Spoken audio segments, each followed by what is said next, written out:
Monsieur Diouf, donc vous êtes le maire de Grand Dakar. Est-ce qu'on peut savoir les dispositions que votre municipalité a prises depuis l'apparition du Covid-19 au niveau du Sénégal? Oui, je vous remercie de me donner l'occasion de revenir là-dessus aussi.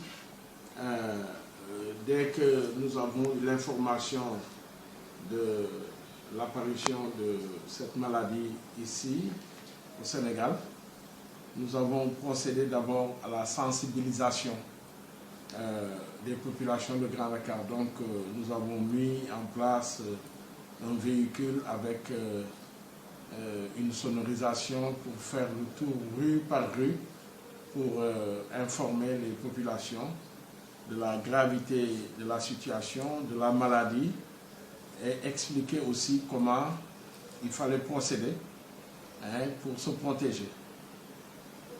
Après cette sensibilisation, le maire avec quelques-uns des jeunes de la commune, nous avons fait le tour des maisons, maison par maison, appartement par appartement, pour offrir du savon, de l'eau de javel, des gels et quelques...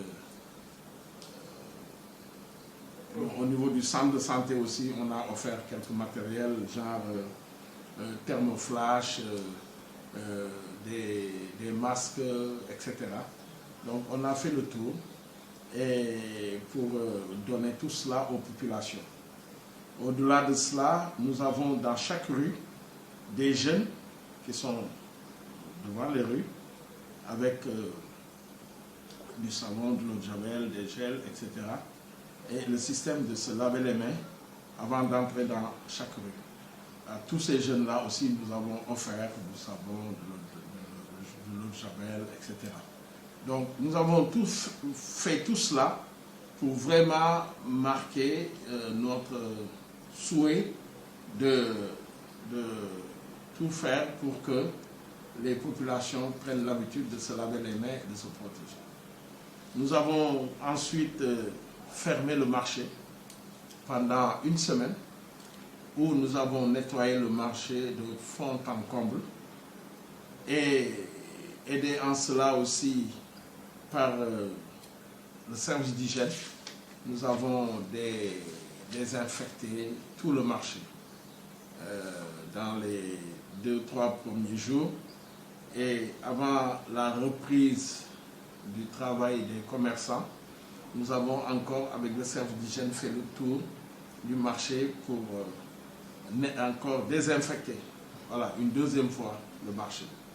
Au-delà du marché, c'est toute la commune aussi qui a fait l'objet de désinfection au niveau, donc, avec le service d'hygiène. Donc tout cela, on a mis en place. Bon, au niveau du marché, nous avons aussi offert des masques parce que c'est là où il y a un regroupement beaucoup plus important à tous les commerçants. Voilà. Nous avons mis aussi aux deux portes d'entrée et de sortie des seaux avec des lavabos, disons, pour se laver avec de l'eau de javel, du truc. Parce que ce que nous avons arrêté, bon, ce n'est pas encore appliqué, mais ça va se faire dans quelques jours, c'est que le marché a 6 portes d'entrée.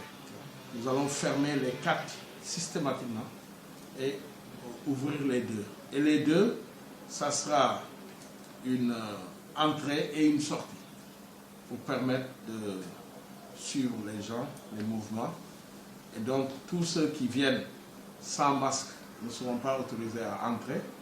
Tous ceux qui viennent avec des masques vont se laver les mains avant d'entrer. Mais aussi, en sortant, on vous fait aussi laver les mains. Donc, tout cela, c'est pour vraiment accompagner...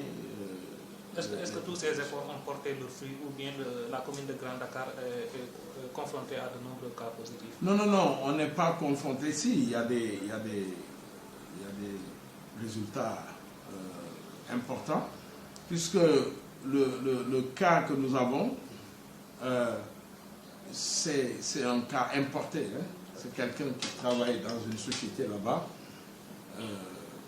et qui a été contaminé sur place et qui est venu avec. Mais dès que les services sanitaires étaient au courant, donc le garçon a été amené pour être testé. Et puis là où il habite, les gens ont été confinés. Donc à ce jour, il n'y a qu'un seul cas. Il y a un seul cas. Nous avons appris hier que à Niaritali, mais en fait du de Bop là-bas, il y a un talibé qui aurait été atteint. Bon, c'était hier après-midi que le médecin-chef du district et le sous-préfet m'ont informé, et en collaboration avec la police, et puis ces gens-là aussi, les talibés, et quelques responsables ont été gardés là-bas pour être envoyés en confinement, normalement aujourd'hui. Depuis l'apparition, on voit aussi que les mairies se réunissent, le conseil municipal, pour dégager un montant dans la lutte. Est-ce qu'ici au niveau de Grand Dakar, ça a été le cas?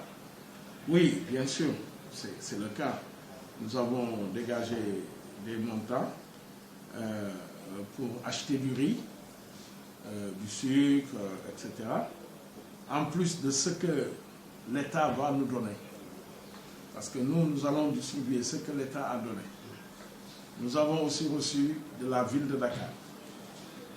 Voilà, nous avons reçu de la ville de Dakar 15 tonnes de riz et du sucre, du savon et de l'eau de javel. Nous, au niveau de notre mairie, nous avons aussi acheté 35 tonnes de riz, plus du sucre, etc. Et donc, nous allons accompagner tous ceux qui vont qui ne seront pas retenus pour l'aide de l'État. Et là, c'est la mairie qui va intervenir, parce que quand même, nous avons une population assez importante. Et puisque tout le monde ne peut pas, pour l'aide de l'État, je crois que nous avons reçu 5300 kits. Donc, et nous, on a une population quand même assez importante. Voilà, donc nous allons tout simplement combler le gap avec ce que nous avons reçu de la ville de Dakar et ce que nous avons acheté. Voilà, donc c'est ce que nous allons faire. Nous n'avons pas encore commencé la distribution. Disons que pour l'aide de la mairie, nous ferons la distribution après avoir finalisé l'aide de l'État. Parce que ce sont les gens qui seront prioritaires, qui vont recevoir en premier.